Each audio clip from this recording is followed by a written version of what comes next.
ವಿಶ್ವವಿದ್ಯಾನಿಲಯ ಸಂಧ್ಯಾ ಕಾಲೇಜಿನಲ್ಲಿ ಆಜಾದಿ ಕಾ ಅಮೃತ್ ಮಹೋತ್ಸವ ಪ್ರಯುಕ್ತ ಗಣರಾಜ್ಯೋತ್ಸವ ದಿನಾಚರಣೆಯು ಕಾಲೇಜಿನ ಶಿವರಾಮ್ ಕಾರಂತ ಸಭಾಂಗಣದಲ್ಲಿ ನಡೆಯಿತು.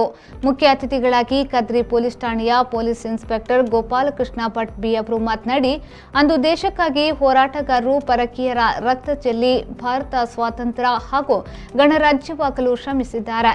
ಆದರೆ ಇಂದಿನ ಯುವಕರು ರಸ್ತೆಯಲ್ಲಿ ರಕ್ತ ಹರಿಸುತ್ತಿದ್ದಾರೆ.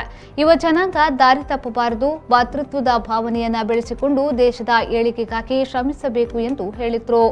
ಅವ್ರದ್ದು ಫೋಟೋ ಹಾಕೈತಲ್ಲಿ. ಮತ್ತೋರ್ವ ಅತಿಥಿ ವಿಶ್ವವಿದ್ಯಾನಿಲಯ ಕಾಲೇಜಿನ ರಾಜ್ಯಶಾಸ್ತ್ರ ವಿಭಾಗದ ಸಹ ಪ್ರಾಧ್ಯಾಪಕಿ ಡಾಕ್ಟರ್ ಲತಾ ಎ ಪಂಡಿತ್ ಮುಖ್ಯ ಅತಿಥಿಯಾಗಿ ಭಾಗವಹಿಸಿದ್ರು. ಕಾಲೇಜಿನ ಪ್ರಾಂಶುಪಾಲೆ ಡಾಕ್ಟರ್ ಸುಭಾಷಿಣಿ ಶ್ರೀವತ್ಸ ಕಾರ್ಯಕ್ರಮದ ಅಧ್ಯಕ್ಷತೆ ವಹಿಸಿದ್ರು.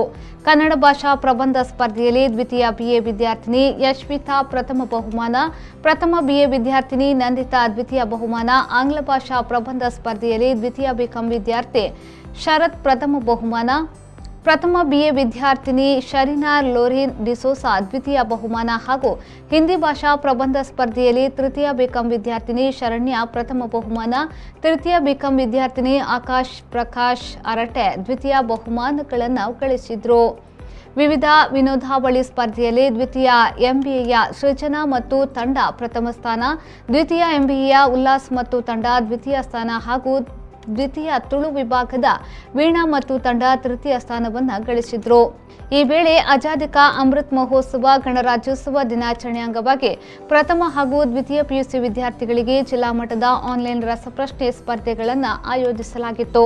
ವಾಣಿ ಪದವಿ ಪೂರ್ವ ಕಾಲೇಜು ಬೆಳ್ತಂಗಡಿಯ ಜೋಸ್ಲಿನ್ ಡಿಸೋಸಾ ಪ್ರಥಮ ಬಹುಮಾನ, ಸಂತ ಆನ್ಸ್ ಕಾಲೇಜಿನ ಕಾವ್ಯ ದ್ವಿತೀಯ ಸ್ಥಾನ ಹಾಗೂ ಮರ್ಕಜಲ್ ಹುದಾ ವಿಮೆನ್ಸ್ ಪಿಯು ಕಾಲೇಜಿನ ಫಾತಿಮತ್ ನಿಶಾ ತೃತೀಯ ಸ್ಥಾನವನ್ನು ಪಡೆದರು. ವೇದಿಕೆಯಲ್ಲಿ ವಿದ್ಯಾರ್ಥಿ ಕ್ಷೇಮ ಪಾಲಕರಾದ ಡಾಕ್ಟರ್ ಜಗದೀಶ್ ಬಿ, ವಿದ್ಯಾರ್ಥಿ ಕೊಂಕಣಿ ವಿಭಾಗದ ಸಂಯೋಜಕರಾದ ಡಾಕ್ಟರ್ ದೇವದಾಸ್ ಪೈ ಉಪಸ್ಥಿತರಿದ್ದರು. ಎಂಎ ತುಳು ವಿದ್ಯಾರ್ಥಿನಿ ಮಲ್ಲಿಕಾ ರೈ ಪ್ರಾರ್ಥಿಸಿದ್ರು. ಸುರೇಖಾ ಸ್ವಾಗತಿಸಿ ಅತಿಥಿಗಳನ್ನು ಸಭೆಗೆ ಪರಿಚಯಿಸಿದ್ರು. ಶ್ವೇತಾ ವಂದಿಸಿದ್ರು. ಜಿತೇಶ್ ಕಾರ್ಯಕ್ರಮವನ್ನು ನಿರ್ವಹಿಸಿದ್ರು. ಆಜಾದಿ ಕಾ ಅಮೃತ್ ಮಹೋತ್ಸವದ ನೋಡಲ್ ಅಧಿಕಾರಿ ಡಾಕ್ಟರ್ ರತಿ ಅವರು ಬಹುಮಾನ ವಿಜೇತರನ್ನು ಘೋಷಿಸಿದ್ರು. ಕಾರ್ಯಕ್ರಮದಲ್ಲಿ ಬೋಧಕ ಬೋಧಕೇತರ ಸಿಬ್ಬಂದಿಗಳು ಹಾಗೂ ವಿದ್ಯಾರ್ಥಿಗಳು ಹಾಜರಿದ್ದರು. ಬ್ಯೂರೋ ರಿಪೋರ್ಟ್ ವಿ4 ನ್ಯೂಸ್ ಮಂಗಳೂರು.